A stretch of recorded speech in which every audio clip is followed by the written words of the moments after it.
in this little chapel, amongst the other relics, is one of St. Leonard of Pont-Maurice, who was a great preacher, and one of his themes was the danger of losing one's soul and the insistence upon the fact that the risk was huge. He went into some detail about the way in which, according to the way he saw it, the old expression massa damnata was still actually true. That's an expression which goes back to St. Augustine, the damned mass, that is the majority lost. And he went to some detail indicating how that could actually be the case, giving testimonies of people who would let that be understood from the other side. Basically, it boils down to this.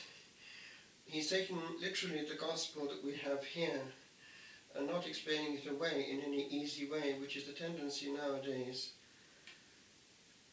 The question is an honest question, and the Lord gives a direct answer. Will there many who will be saved? He doesn't go into any numerical action or calculation or computation, but he does warn seriously that the risk is very serious and probably higher than we imagine. And as a good teacher, he puts it in pictorial form, the door being closed and people complaining from the other side, insisting that it should open because they were with him in this life and doing things for him. So, strive to enter by the narrow door, already a warning. For many, I tell you, will seek to enter and will not be able. We have this parallel saying in another gospel, saying that the broad road leads to perdition and the narrow one leads to salvation. The door then correspondingly is narrow and difficult to get through. And in fact, if one reads between the lines of all the Gospels, one sees this leitmotif coming through, that it's a serious business and extremely dangerous. And to water it down, as we do nowadays in our homiletics, is not to help souls. It's to give them actually a dangerous teaching, which in some way anesthetizes their soul. The proof is, everyone is beatified at his or her funeral, no matter what he's done or not done. And while they might be actually having a rough ride, they're being invoked, as it were, as saints, which is the last thing they want. Indeed, Padre Pio, before dying, pleaded with people not to call him a saint, because that's the last thing he needed when it came to death. And even he apparently had a tiny moment in purgatory, we are told. So what is awaiting us? In the second reading, we have this important teaching with regard to the way the Lord tries to get through to us through suffering, correcting us, that as a good father, he chides us. And there is therefore in the Lord's chiding a remedy which we have to grasp and not refuse, and that's what many people do, e.g. at a death, God has misbehaved, and they'll take it out on him, as though they had rights to tell God how to rule the universe.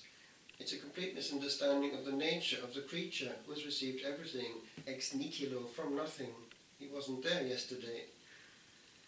And so it is that people go through life presuming too many things and not receiving this precious grace of suffering and deprivation and things going apparently wrong, when it's actually the best thing that can probably happen to us.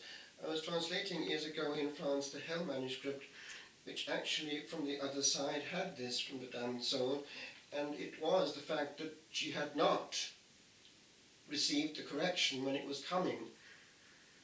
And this actually was quoted from the other side. Those whom the Lord loves, he corrects. And in her case, it would have been different points when the Lord was trying to break her. And it nearly happened once or twice, but it didn't. There was always this last no, and the Lord couldn't get through. And at the last no, it was actually a Sunday, when she refused that last pull, perhaps this one last time go to church, no. And it was that very day that in an accident she died and ended up in the wrong place on the other side. Some years ago, Eddie Stones was holding forth there in Clonfert, and a friend of mine was there, and somebody belonging to her was also there who had just lost her husband, and that person went up to Eddie distraught because that person, her husband, had not been into prayer, and she was trying to get some consolation. But actually, unusually, Eddie was quite short and only almost dismissed her fairly quickly, unexpectedly. And my friend, who knew Eddie well, later went up to him, "Why were you so quick and short there?" And Eddie quietly answered to her, if she knew where her husband was, she wouldn't want to stay too long. And so obviously he had knowledge straight away that he hadn't made it. So these things can happen. I remember years ago when I was a novice, because we had links with this family who had a very special child in those days who had gifts, was able to know things, and the Lord speak to her, and we sometimes asked things through this child, and there had been 2 suicides linked, actually, the same family, 2 sides of the same family in the area. One girl there, she was actually a good girl, she was about the age of 30, and she used to come to church even on a weekday quite often. There was something had gone wrong, and they'd found her hanging on her father's tie in the cupboard. So she died like that, but then it was some cousin of her or something, but at the same time, had been found in the water in one of the lakes in County Cavan. And so they wanted to know what the situation with these was. Well, apparently the little lassie, she was in the lowest level of purgatory, but needed 40 eternal fathers, that's the prayer of St. Bridget, to get out of there. So I took that upon myself, out of that level. But the other one, it was a very quick answer. He was lost, and the evil had got hold of him. And so these things do happen, and we must realize that the question of losing one's soul is not just theoretic, but it's going on all the time. And we know from, I forget where now, it's some source of mystical knowledge, it's either Medjugorje or somewhere like this, it could have been actually Fatima, that our Blessed Lady had said that souls are going into hell like snowflakes fall into the ground. So if that's the vision of heaven, seeing all these souls around, it must be atrocious, because there are about 2 souls a second dying, given the large number of people on the planet. It's roughly that, 2 per second, if you work it out mathematically. And therefore, if one sees how many now are not praying and not thinking on this planet, and up to all else except that, while they have time on earth, well, the question mark then poses itself.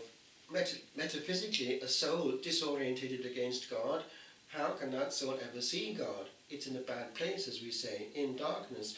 So it's serious stuff. That's why the contemplative life and all that goes with it is extremely important. It's the very means of counteracting the action of the demons. We're handling here spiritual warfare. And of course, we know also that spiritual warfare is on the level of anyone who's trying to save souls, and any centre or formation who's doing the same. We know about there's some kind of spooky stuff has gone on in Maynooth, for instance, possibly satanic. The same kind of thing has gone on in the Vatican. There's been satanic rites there. Precisely, Old Nick hitting as hard as possible and in very strategic places. So it's not just sociological and whatnot, it's actually directly demonic, and that's what we're at in the spiritual warfare, because precisely the issue is eternal salvation. And this playing down of the problem is a part of precisely what Satan does. Make sure that they don't get confronted with the issue, just lull them to sleep, let them presume it's all automatic, and there we are, we've got them. As was said in some exorcism, the demon did reply that the less it's talked about, this issue, the other place, the more it fills up.